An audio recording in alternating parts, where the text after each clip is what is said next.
All right. Well, hey there, everybody. Welcome to another Facebook Live. Looking forward to sharing another incredible story of some of the things that God has led me through, that God has done in my life. I have been absolutely blessed beyond belief. Just absolutely blessed to have been able to have people in my life who've been miracles in my life, who have blessed me. I've been absolutely blown away by the places that God has brought me and the things that God has brought me through. And so for those of you guys who are joining us for this Facebook Live, I want to be able to share some of that stuff in this trying time, share some of this stuff while we're lonely, while we're not sure what to do. I believe that God's got just this absolute incredible and epic plan for our lives. And so I am excited. I am excited to share this story. This is a story. The story that we're going to share now is different from the last 2 days, and it's very different from the next 2 days. I thought right in the middle we'd throw a different type of story in that really applies to our situation right now, really gives us hope for where we are right now, gives us a purpose for where we are right now. For those of you guys tuning in, the thing that I want to talk about today is how God has shown me that there is a purpose for everybody. There's a purpose for everything. In every situation that you go through, there is something that you can do to make life better for somebody else. Today's thing is that you can be a miracle. So my challenge for you today is to be a miracle. I see some people are already checking in. Hey guys, the plan is for you to be a miracle. So I'm going to wait maybe another minute, just do a little bit of talking. Oh, hey, Mom checked in. We're going to do a little bit of talking, and then I want to share with you just a really cool thing that's happened. So before we do that, while we wait for people to check in so they can catch most of the story, hi, Nita. Hope you're having a good evening, too. While we're checking in for this story, I got a question for you. So we've been in isolation now for a lot of people. I still get to come to my office. A lot of people don't. What are you doing in life right now to bless other people? There's a lot of people out there who could use a miracle, who could use a blessing. How are you being a blessing to somebody else? I was so proud of my kids twice already. We have a lady who lives across the road from us who's been telling me she feels very, very lonely. I was so proud of my kids. The other day they went and made snowmen on her yard. She lets us go on her yard. And so they went on her yard and they make these snowmen that were waving with toques and everything. And they were facing her house. And so she came and watched the kids do snowmen. At Easter time, we went and made a little Easter basket. We put it on her front porch and we rang the doorbell and ran. Oh, I didn't. My kids did. And it was really cool to see my children learning how to love, in that sort of way. I see Shane Reimer saying in Ontario, he started an online Bible study. That's another way that you can just love people. People can connect. People can plug in. And my challenge for you is to do something that is a miracle in somebody else's lives. So with that being said, we're already 3 minutes in. Let's start the story. This is a different one. This isn't one where I fight, a demon-possessed person or fight a crocodile. This is a really different story. And it goes like this. Back in 2012, when I was still doing missions out in Mozambique, we had an incredible group of young people, and I got a list of names here, but I maybe won't say them all. An incredible group of young people who chose to serve God by fundraising, by saving their own money. Some of them got jobs, and they came out to Mozambique to help. And this was a group of people that I knew. So I was so lucky because usually when visitors come to the mission, we're already in the bush. So they just stay around the base. They stay, within an hour of the base. It's the safest way to do things. But this was people that I knew. This was like family. Actually, my sister came. She was one of the ones who came. So we stretched them a little bit, and we decided to go up north. Like so far up north that you have to leave the vehicle on the one side of the Zambezi River because it's like 3 kilometer long bridge you have to walk over. One of the vehicles had to go over a ferry where they crank the ferry across the river on a big cable ferry. This was a wild trip. It took us a whole day to get out there. We had just a wild trip to get out there. When we arrived at this little village, It's interesting. You're going down these dirt roads. They're so bad that we actually wrecked the axle on the trailer. Going down these roads, and you have like, some of the massive aid organizations in the world. I'm not going to mention them by name. That's their thing. But they'll have these big signs that say this is a whatever mission, community. This is a whatever aid organization community. And we'd go through these communities that somewhere along the lines got money from organizations to put up big signs that said they were sponsored by these places. But you'd go to these villages, and I took the youth group there, and we get to this village, and it's just mud huts everywhere. Everybody's just in mud huts. They're just made with sticks, mud plastered on, and then these great big bamboo roofs with grass on those roofs. And so we brought this team up there, and they lived up there for, I don't know, they must have been up north for almost a week. And we did something different. We didn't bring thousands of dollars. We didn't have thousands of dollars to bring. We brought rolls of plastic. Anybody who does construction, you know what I'm talking about? Those poly, that clear poly? Well, we had black poly. And we brought 3 rolls. It was a total of $400 of cost, and I think it was about $100 a roll. So it was $300 worth of rolls, and that's all we could afford. But with 300 feet, or maybe it was half that, 150 feet of this plastic, what we would do for the locals is we went up there, and this youth group, they went and took all the grass off the roofs of these houses, and they took the plastic, and they made an underlayer of plastic, and then they put the grass, they got brand new grass, and they put new grass on. Now, for you, that might not seem like a big deal, but it had 2 purposes. Number one, it showed the local people what they could do with what they had. They could afford as a church to fundraise for a roll of plastic, and the plastic would keep those roofs good for probably an extra 2 years before they had to regrass them. And so it was a way to show them how to do love with their own resources. And so what we'd do is we'd go there, we'd do all the work. We did all the work ourselves. We hired one person to help us for each of the groups. So we divided the group into different sections. And that's all we did. We just went out, we just put roofs on houses, and it was amazing. One of the things that we did, so we got to this one house, and this is where the story gets kind of interesting. We get to this house, and so some of the people are doing the grass. I remember Chuck and Caleb Reimer. I don't know if they're going to watch this or not, but these kids were awesome. They're not kids anymore, of course. Now actually Chuck's a youth leader, but they brought their juggling stuff, and they played with the kids whenever they had an extra moment. The houses we were working on were surrounded by people, because all we did was just show these people a ton of love. And so we're working there. We're putting the plastic on, we're putting the grass thatch on, and we basically asked the pastor who's the worst off people in the whole village. And we get to this lady's house. She must have been in her 70s. She was already past kind of the life expectancy of Mozambique, which at the time was, I think it was 49 actually. And she was probably in her 80s. She had leprosy, so she had no fingers anymore. She had no toes. She actually didn't even have eyelids anymore. So she'd gone blind. She couldn't see. Life was absolutely near impossible for this blind lady, no fingers. And so here we are. We've got. I see Chuck's tuned in. We got Chuck and Caleb playing with the kids, just being love and light and joy in a place where they didn't have any toys. They had nothing. And these kids, they just did an awesome job. Then we were working on these grass roofs, and so we had this lady, and basically we'd go to her house in the morning, and we actually had to escort her out. Took all of the stuff out of her house, her pots. Actually, a couple pots were still inside, and we have to put her under a tree in the shade. And she lived with a grandson, I think it was. I think he was about 12 years old, and that was what she did. She provided him a home, and he provided her food. And then the church provided them the little bit extra. So we are just over the moon excited. We're going to give her a new roof. And so here we go. We get up there. We're working our butts off. They peel the grass off, and then they put a new layer of grass on.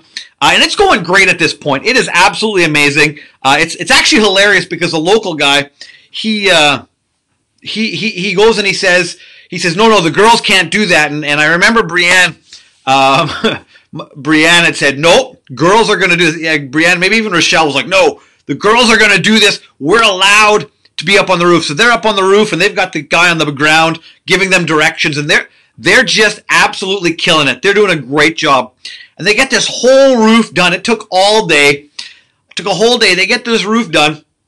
And the last thing you do on the roof is you put the roof cap on. And it's grass tied in a certain way and put over the top. And so they go down, they're on the roof, and they say to the pastor or the helper, they say, give us the grass, we're going to go put it on top. And he says, nope, that's a man's job. And he jumps up on the roof. And so we got about three people from our team are up on the roof. We've got this guy who insists he's going to do it. He jumps up there, gets to the top, and he plants that grass, and the little extra weight of him planting the grass, it doesn't crush the roof. What we didn't realize, that termites must have gotten in and eaten the bamboo away from the bottom of the mud, and the entire house came crashing down. Right from the top, it just came crashing down. The walls split. I think she lost a couple of her big clay pots, got shattered, and all of a sudden we went from having a beautiful roof on this lady's house to actually destroying everything she owned. And it was devastating. You should have seen the team. They were just broken. All these little kids who were playing with our guys, they're looking like, what happened? The pastor's in a panic. He's like, is everybody safe? Because he's worried that if one of the youth get injured, the way it works in Mozambique is the pastor would have gotten arrested, thrown in jail for not protecting them. So now he's panicking, and we're like, no, God's kept us safe. It's all good. The house came down. But now we got this dilemma, and it's the strangest thing. What do we do? And we're supposed to go back home in one day. I think it was one day we were supposed to go back home, and so we sat down as a group. We had a big time of prayer. We had the pastor come out, the local guy that we were working with, and we had this great big time of prayer. We just prayed together, said, what do we do? I think I was working with Tim Nickel and John Martins at the time. And they said, nope, we broke it. We're going to rebuild it. So here we are. We're in the middle of the bush. There's a city nearby. It's like on a dirt road. It's sort of a city. They don't have a fuel station or anything. You get your fuel out of big jugs on the side of the road. And we find a lumber yard, if you would. And we get the stuff that we sort of need. We drive all the way around the villages trying to find bricks, just clay bricks that they've made for houses, and we buy up all the bricks we can find. We buy all the concrete we can find. We buy all the materials we can find, and it's just enough to build this house. And we begin to build this house, and it's not big. It's literally this, probably smaller. Well, it's definitely about the size of my office that I'm in now, probably even smaller, but it's bigger than she had, and I think it had a divide for her and for her grandson. And this is the amazing part. In one day, this team put this house together. And, sometimes when I think about it, it almost brings me to tears, not because of how amazing they were, but if you've ever worked with concrete and you know what it does to your hands, well, one of the things that we didn't bring was anything to work with concrete. And I can't remember who it was. I feel like it might have been Christina, and it could have been one of the other girls. And we had to plaster this thing. And these girls, the guys were doing it too, but the girls seemed to have more sensitive hands, were literally reaching in to this wet concrete mix, picking it up with their hands, slapping it down on the bricks, and putting it on. We only had about 2 trolls. And so once a wall was done, we had to kind of plaster in between all the ridges. And the girls were taking the concrete and throwing it in the ridges and rubbing their hand along the concrete to level it out so this lady would have a pretty house, a house that was built with care and built with love. And, the lime that's in that concrete literally just wore away their fingers. Their fingers were just raw and red. And it was absolutely insane what they went through to do this. And whenever they weren't working, they were kind of loving on the kids and the people who were coming to see them, blessing them. Everyone was trying to play with their hair. And Chuck and Caleb were working hard. But whenever kids would come, they would help out. And this is what finally did it for me. While we were there, a 3-year-old child got sick and died. And I remember working on this house. We're working on this house. We're trying to get this house built. They broke the roof. They're rebuilding the house. And all of a sudden we hear this singing, and there's a funeral procession, and it's coming by. And they're carrying this coffin that just, to me, the coffin looked like it was this big. I'm sure it was bigger, but it looked like it was just this big. And I said, and they walked by, and they actually singled out, and I think it was Caleb. They singled out Caleb because Caleb had just been playing with, like, not with that kid necessarily, but with all the kids in the community. They'd just been loving on these kids, and they actually came and got him. And they said, would you carry the coffin? And I don't know how he did it without absolutely breaking down, but he actually helped to carry this coffin from this stranger, this 3-year-old stranger's family. And they actually invited him to carry the coffin with them to where the kid was going to get, or at least for part of the journey toward the cemetery. And it was just an absolutely astounding feeling of being loved so unconditionally, just for who we were, and we loved them for who they were. And long story short-ish, we finished this house. We put a brand new roof on this house. We built all the walls. We packed everything up, and we ended up going home, giving this lady a brand new house, no longer with mud and sticks. It was a house with brick and concrete. It was strong. It was never going to crumble again. And our team gave every bit of themselves, not just their sweat, but you know they say blood, sweat, and tears. They literally gave their blood, sweat, and tears, raw hands. I'm surprised anybody had fingernails left. I'm surprised anybody had any skin left on their hands. We'd go back to our tents that last night, tried to shower up with a bucket bath. We got all cleaned up. It was absolutely phenomenal. And as we're getting ready to leave the next day, they're coming around. If you've ever been to Africa, you don't know love until you've been to Africa. We're in this village. They are singing. They're just praising Jesus. They're thanking us. And the pastor came up to me. And here's what he said. He said, what you did here was a miracle. What you did was a miracle. And I looked at him and I said, I know you have to say that because we're the visitors, and I want to thank you for that. And he said, no, it's not it's not what I'm supposed to say. He said, look around this village. And this is not to put down any other mission. That's why I have not put any names out there. He said, you see the school over there? He said, they came and they took pictures. He said, you see the sign over there? They came and they took pictures. He said, we have never had visitors come and live with us and work with us and love with us and care with us. And he said, our village will never, ever, ever see the world the same as they do today when they saw those young men and women love on the kids, carry a coffin, plaster a building with their bare hands. Even the locals wouldn't do that simply on that bare hand. They would have had the tools. They would have found the tools. But we just couldn't. And he said, what you did here was a miracle. And every time I went back to that village from that day forward, I went back to that village many times. Every time I went there, they would remind me of the miracle that they received through these young men and women. I want to remind you of something. We didn't give them metal roofs. We didn't give them beautiful homes. We put plastic and grass on roofs. And when things fell apart, we just rebuilt them. But that's all that we did. We simply gave the little tiny bit that we had in us to love, to care, to be compassionate, and to make a difference. And they will never, ever, ever forget that. Every time I showed up, every time they wanted to show me the village, show me the family, show me these things. And so here's what here's how I want to end this. This is an adventure I went on that I will never forget. And you cannot forget being invited to carry a coffin or seeing a young man invited to carry a coffin. You will never forget an old woman dancing and celebrating, a blind woman. Like, they do this cheering that I'm not good at. Heather, like, oh! Heather does that cheering, and they do that. This people cheering and praying over this building. And it was just a tiny, tiny, tiny little thing. And I look at the world today and I see, everywhere I look, I see aggression. Everywhere I look, I see resentment. I see people shaming other people. I see people putting other people down.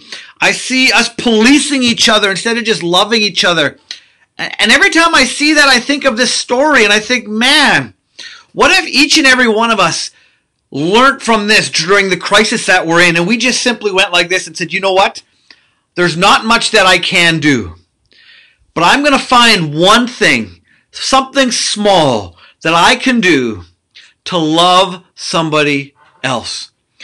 Because I'll tell you something, there are people who are broken right now. There are people who are lonely. There are people who are hurting. And there are people that if you just dropped a loaf of bread outside their house and let them find it, they would just be blessed beyond belief. You know, I woke up on Easter morning, I opened my door and somebody had put Easter eggs on my yard. And my kids were like, wow, how awesome is that? When my kids built a snowman for the neighbor was just blessed. She was almost in tears. Guys, you don't have to build a hospital to bring a miracle. You don't have to give somebody $1 million to be a miracle. Being a miracle comes in the small little things. And that's something that Jesus taught me. It's something that I hope you've learned. I hope you enjoy the story. I hope you enjoy your time with me here today. I got a couple more stories for you tomorrow and the next day. 2 more days, and then we're going to take a break from all this storytelling. But I want to end this like I always do. I want to end this with prayer. So just join me in this prayer. God, I love you. God, I want to thank you for everybody who tuned in. God, I want to thank you that we don't need supernatural to do miracles. God, that we don't need $1 million to do miracles. That all we need is an ounce of compassion, an ounce of grace, an ounce of faithfulness. And if we just put those things together, that we can change the world. So God, right now, for everybody listening, my prayer is that we each ask God to show us one way that we can love somebody else. God, how can I love, encourage, or lift somebody up? God, I love you. In your holy name, Jesus. Amen. Amen, guys. Thanks so much for tuning in. Thanks so much for being part of this. If you enjoyed it, share it with a friend. We want to spread the love of Jesus as far as we can. We want to make a difference everywhere we go. And I just want to thank you guys for listening. I see a bunch of the names there. Kathy, it's awesome. I haven't seen Sheldon in a long time. I'm glad you guys are listening. God bless. Thanks to everyone who tuned in. And be life and love and a blessing to somebody in the coming weeks. Have a great and incredible evening. God bless.